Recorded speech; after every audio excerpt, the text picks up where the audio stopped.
तो विधानसभा के चुनाव में हर व्यक्ति ये कह रहा था कि हमने बीजेपी को सत्ता से पार करना है, कांग्रेस को सत्ता में लेना है। आप तो कांग्रेस की सरकार बनाना चाहते थे। टिकटों के बंटवारे से 10 दिन पहले हुड्डा के खिलाफ एक रेड हुई थी, ईडी की हुई थी, नहीं हुई थी, और उसमें हुड्डा के खिलाफ FIR मौजूद हो रही थी। जेल के डर से हुड्डा ने हाईकमांड के ऊपर दबाव बनाया और कहा कि 30 के 30 सीटें MLA को टिकट दी। जो लोग उठा कर रहे थे, खास करके रोहतक, सोनीपत, जैसे, उसके बाद जब विधानसभा का चुनाव आया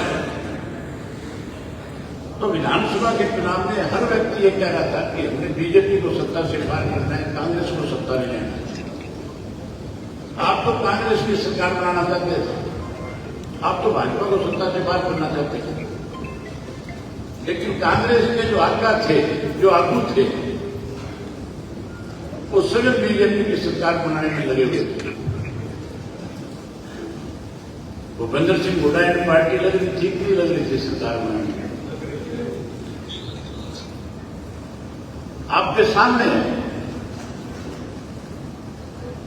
30 ऐसी सीटें थी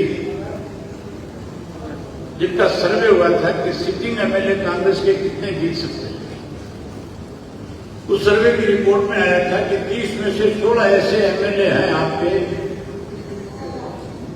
जिनको अगर दोबारा टिकट दे दी तो और चुनाव हार जाएंगे। अगर उनकी जगह कोई नए चेहरे उतार दिए जाएंगे तो फिर 30 की 30 सीट जो है कांग्रेस जीत जाएगी। आपको याद होगा टिकटों के बंटवारे से 10 दिन पहले हुड्डा के खिलाफ एक रेड हुई थी, ईडी की हुई थी, नहीं हुई थी, और उसमें हुड्डा के खिलाफ FIR मौजूद हो रही थी।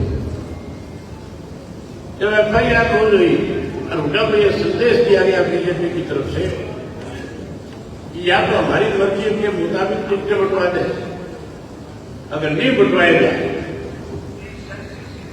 तो तेरे को उठा करके जेल में बंद कर देंगे।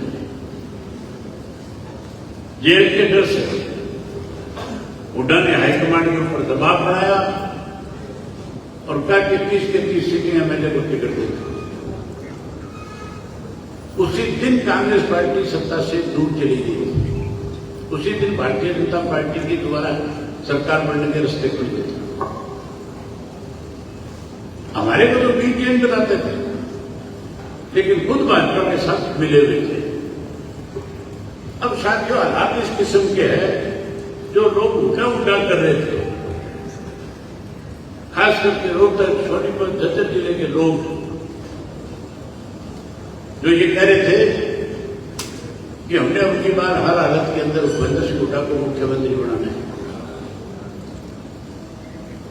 सबसे ज्यादा वहीं पे हुड्डा ने अपना नुकसान अपने आप किया। सोनीपत की 5 सीटें हैं, 5 की 5 सीट पे ऐसे कैंडिडेट खड़े कर दिए, 5 में से 4 आगे ये नहीं पाए।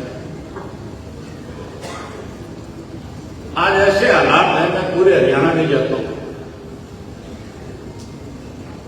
खास करके रोहतक में, सोनीपत में जब आप जाओगे तो वहां आम आदमी की जबान में एक ही बात है कि हमने जिन लोगों के ऊपर विश्वास और भरोसा किया था उन लोगों ने हमारे साथ विश्वासघात किया। इन बाप बेटा दोनों ने हरियाणा को बर्बाद कर दिया। अब वो लोग छुटकारा चाहते हैं, अब वो लोग फिर से आपकी पार्टी में विश्वास और भरोसा जताना चाहते हैं। साथियों, अगर आप चाहते हो कि हरियाणा प्रदेश में फिर से आपकी पार्टी सत्ता में आए